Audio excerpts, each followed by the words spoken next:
You believe that creating distance will make them run back toward you, but it usually does not work that way. In many cases, it gives them exactly what their mind was already searching for, a reason to step away and stay away. And here is the surprising truth.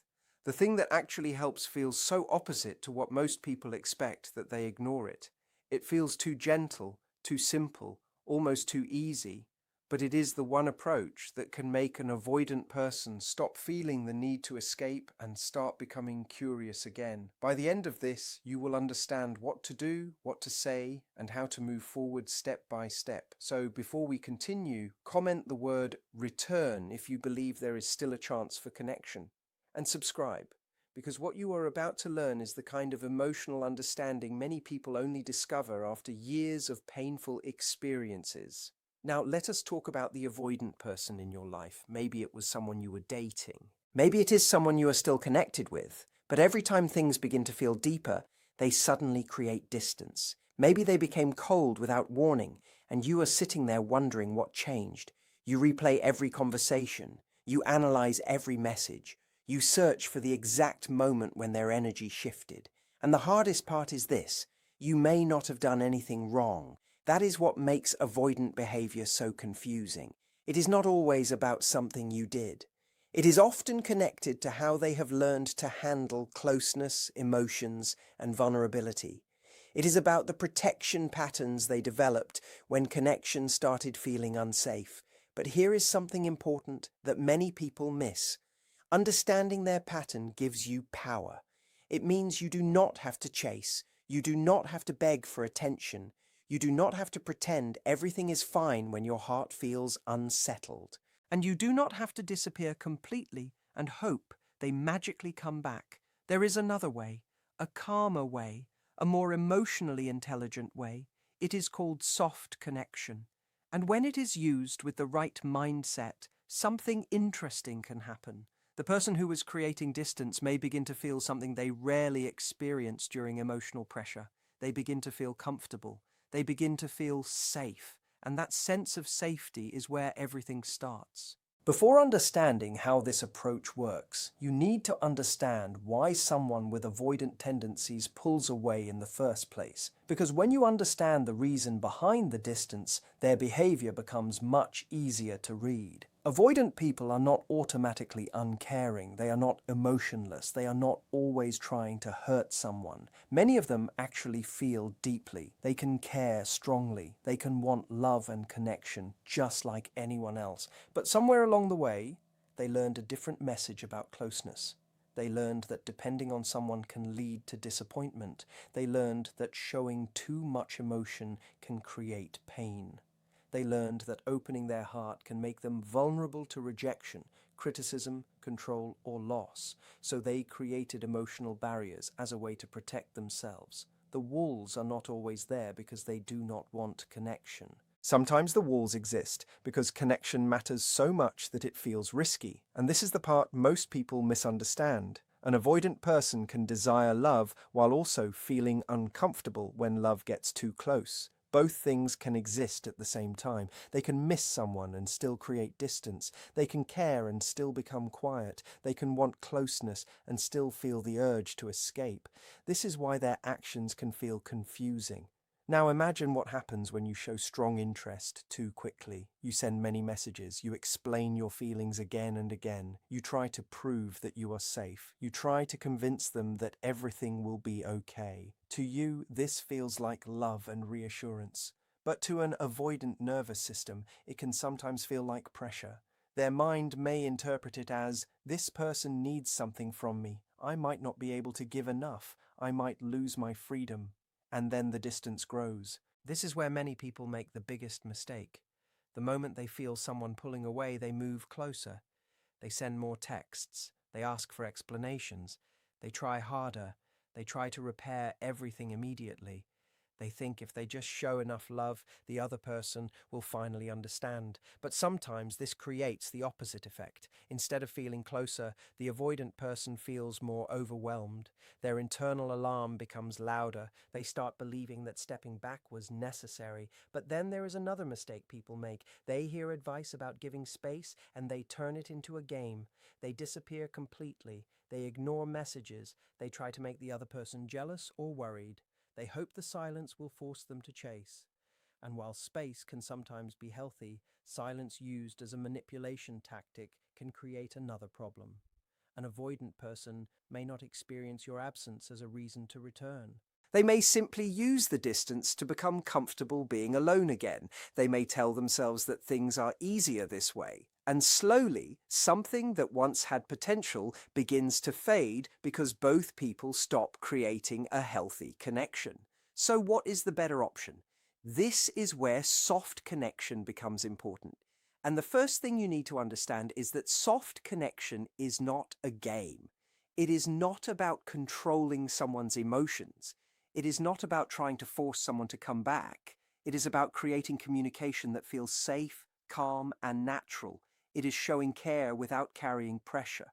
It is being warm without appearing desperate. It is keeping the door open without standing there and begging someone to walk through it. The main idea behind soft connection is simple. Many avoidant people do not run away from connection itself. They run away from the emotional weight they associate with connection.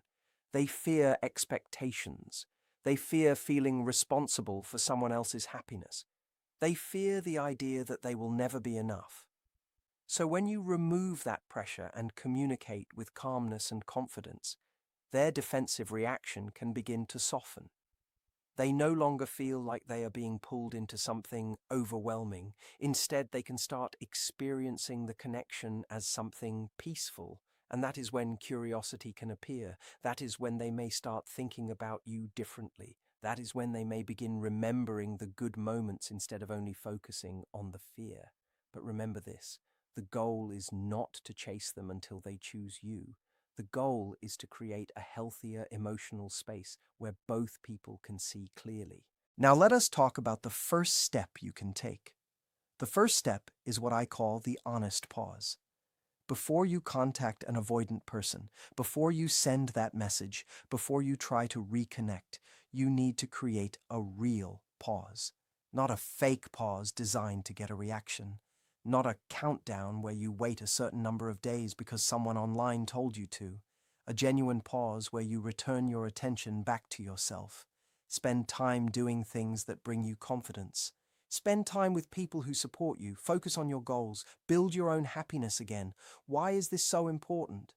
Because your emotional state changes the way you communicate. When you reach out from a place of peace, your words feel different. Your energy feels different. Your message carries less pressure. And avoidant people are often very sensitive to emotional signals. They can sense when someone is reaching out from fear. They can feel when a message carries hidden expectations. So the first thing you need is not the perfect text, it is the right emotional place. And the second reason this pause matters is because it allows space for something natural to happen. If someone has always had access to your attention, they may not recognize its value immediately. But when you step back in a healthy way, they may begin noticing the difference. They may remember the comfort, kindness, and presence you brought into their life. And sometimes that quiet realization becomes the beginning of a new perspective. The question many people ask is, how much time should you actually take before reaching out? The truth is, there is no perfect number that works for every situation. It depends on what happened between you two. If the connection was still early, maybe things were casual, and they suddenly became distant, giving yourself around 1 or 2 weeks can be a reasonable starting point. If you shared a deeper relationship with real emotions involved, you may need more time to truly reset yourself. But here is the part that matters more than the number of days. The quality of that time is everything. What are you doing during the pause? Are you rebuilding your confidence? Are you reconnecting with your own life? Are you becoming emotionally steady again? Or are you simply forcing yourself to wait while counting every hour until you can send a message? Because those two situations create completely different results. One creates calm energy, the other creates hidden pressure. And people can feel the difference. The message may look the same on the screen, but the emotion behind it changes everything. So before you think about contacting them, make sure you are not reaching out because you cannot handle the silence. Reach out because you genuinely feel okay either way. That is the energy that changes the entire dynamic. Now, the next part is where many people make mistakes. Step 2 is creating the soft connection message. This is the part that can completely change how your communication feels. A lot of people wait, they give space, they try to do everything right, and then they ruin the progress with one emotional message. They send something filled with pressure without realizing it. So you need to understand what this approach actually sounds like and what it should never sound like. Stay with me here, because this small detail is where many people lose the opportunity. Soft connection is not a message like, "I have been thinking about you so much lately." Even though it sounds caring, it can create pressure immediately. It tells them that your attention has been focused on them during the entire time apart. It can make them feel responsible for your emotions. It can create the feeling that they are being pulled into a serious conversation before they are ready. It is also not, "I miss you, are you okay?" because the first part places your emotional need in front of them, and the second part quietly asks them to take care of the situation. It puts them in a position where they feel they need to respond in a certain way. Soft connection is not, "I just wanted to check on you," because many people understand what that really means. It often carries an unspoken question underneath. Where do we stand? Do you still care? Are we going to fix this? Avoidant people often notice these hidden expectations quickly. And it definitely is not a long emotional paragraph sent late at night explaining every feeling, every memory, every fear, and every hope you have been carrying. Even if your intentions are pure, it can feel overwhelming to someone who already struggles with emotional intensity. It is like moving towards someone who is already stepping backward. They may not see your love, they may only feel the pressure. So what does soft connection actually look like? It is simple. It is natural. It is something that feels human instead of heavy. It is a small moment that reminds them of your presence without asking them to carry your emotions. Maybe you see something that connects to a memory you both shared. You might say something like, "I walked past that place we talked about the other day and finally checked it out. You were right. It was actually pretty great." Notice the difference. There is no hidden demand. There is no emotional weight. It is just a genuine moment shared between two people. It communicates, "I remembered something connected to you," without saying, "Please prove that you still care about me." Or maybe there was a song, a show, a hobby, or something simple that you both enjoyed. You can share that moment naturally, not, "This reminded me of you and made me miss what we had." Just something light, something real, something that feels easy to receive. Because the secret is not the exact words. The secret is the emotional tone behind them. The message should feel like it came from someone who has a full life, someone who is moving forward, someone who is peaceful, someone who can think of another person with warmth without needing anything in return. That is the feeling that creates comfort. And there is another important detail about the soft connection message. It should not be designed to force a response. Many people make this mistake by ending with questions that create pressure. They ask, "How have you been?" Or "Do you miss me?" Or "Can we talk?" before the other person has even had a chance to reconnect emotionally. The better approach is to send something complete on its own, something they can receive without feeling like they owe you an answer. You do not need to write, "No pressure to reply," because sometimes that creates pressure in a different way. Just let the message naturally breathe. Let it exist without a demand attached to it. And something interesting happens when people do this. When the pressure disappears, the desire to respond often becomes stronger. Why? Because now they can engage because they want to, not because they feel trapped into responding. And for someone who has a fear of losing independence or feeling controlled, that sense of freedom can make connection feel much safer. They begin to associate you with peace instead of emotional stress. Now, the next step is one that requires a lot of self-control. It is about staying emotionally steady after they respond. Because sometimes the soft message works. Sometimes they answer. Sometimes the conversation starts again. And this is where many people struggle. The moment they see that message appear on their screen, all the emotions they have been holding back come rushing forward. Suddenly, they want to explain everything. They want answers. They want to ask why the person disappeared. They want to know what happened. They want to talk about the relationship, the future, and every painful moment that happened between them. And that reaction is completely understandable. When someone you care about finally comes back into your space, every part of you wants to grab the moment before it disappears again. But this is exactly where patience becomes powerful. Because the conversation they are having with you right now is not a deep emotional conversation yet. It is a small step. It is them quietly checking whether this connection feels safe again. They are noticing your energy.